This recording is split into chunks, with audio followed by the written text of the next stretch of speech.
एक छोटे से गांव में एक बहुत गरीब परिवार रहता था।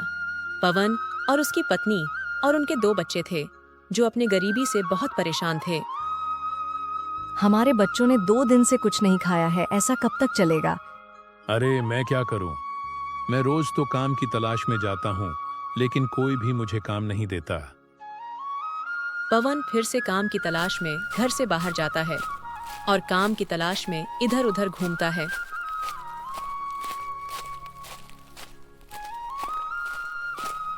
तगड़ी धूप और भूख के कारण वो वहीं बेहोश हो जाता है।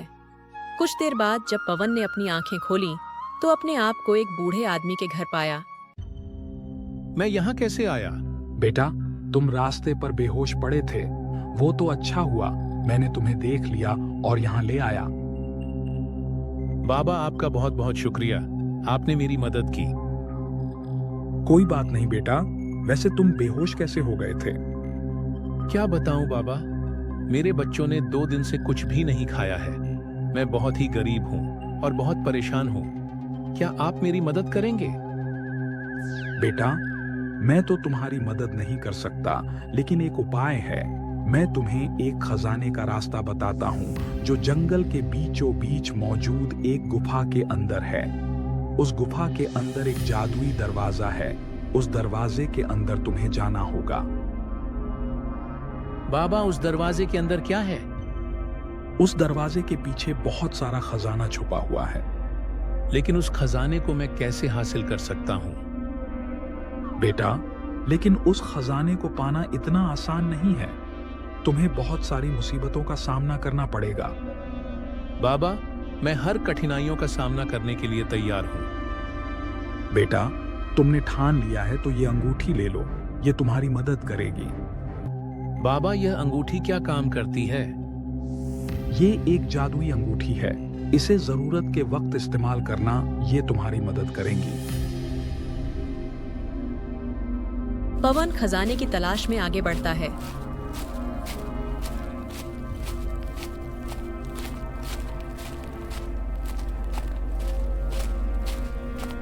जंगल के बीचों बीच पहुंचने पर उसे एक गुफा दिखाई देती है।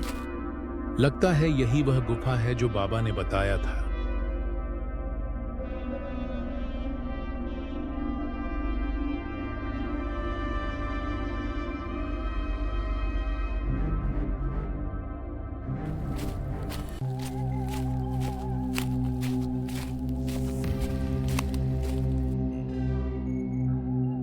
लगता है मैं सही जगह पहुंच गया हूं। यह वही दरवाजा है जो बाबा ने कहा था।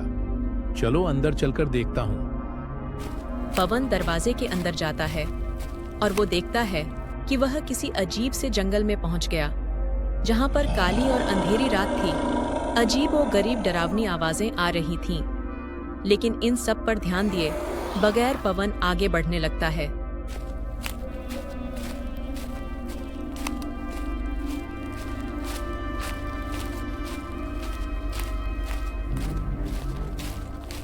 तभी अचानक उसे एक बहुत बड़ा और डरावना राक्षस दिखाई देता है।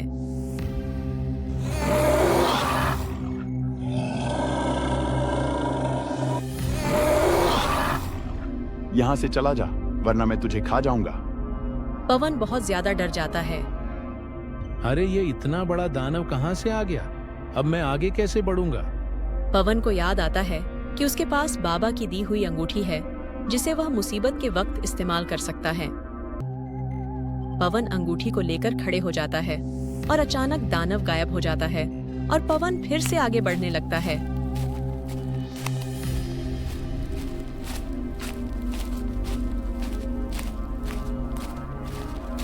कुछ दूर जाने के बाद अचानक एक चुड़ैल पवन के बीवी बच्चों को पकड़ के कहती है, यहाँ से चला जा, वरना तेरे बीवी बच्चों को मार दूंगी। हाँ। पवन बहुत ज्यादा डर जाता है। अरे यह तो मेरे परिवार को मार देगी।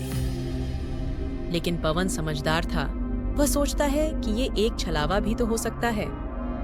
लेकिन वह यहाँ कैसे आ सकते हैं? लगता है यह एक छलावा है। पवन अंगूठी की मदद से आगे बढ़ने लगता है और एक संदूक के पास पहुंच जाता है।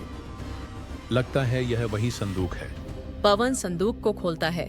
तभी उसके अंदर से एक जिन निकलता है और पवन से कहता है, तुम कौन हो? मेरा नाम पवन है। लगता है तुम्हें ये खजाना चाहिए। हाँ, मैं इस खजाने के लिए आया हूँ। अगर तुम मेरे 3 सवालों का सही जवाब दोगे तो तुम ये सारा खजाना ले सकते हो। हाँ, मैं तुम्हारे सवालों के जवाब दूंगा। पवन जिन के सारे सवालों के सही सही जवाब दे देता है। तुमने मेरे सभी सवालों के बिल्कुल ही सही जवाब दिए हैं। अब ये सारा खजाना तुम्हारा हुआ। पवन वो पूरा खजाना लेकर घर चला जाता है और अपने गांव का सबसे अमीर आदमी बन जाता है।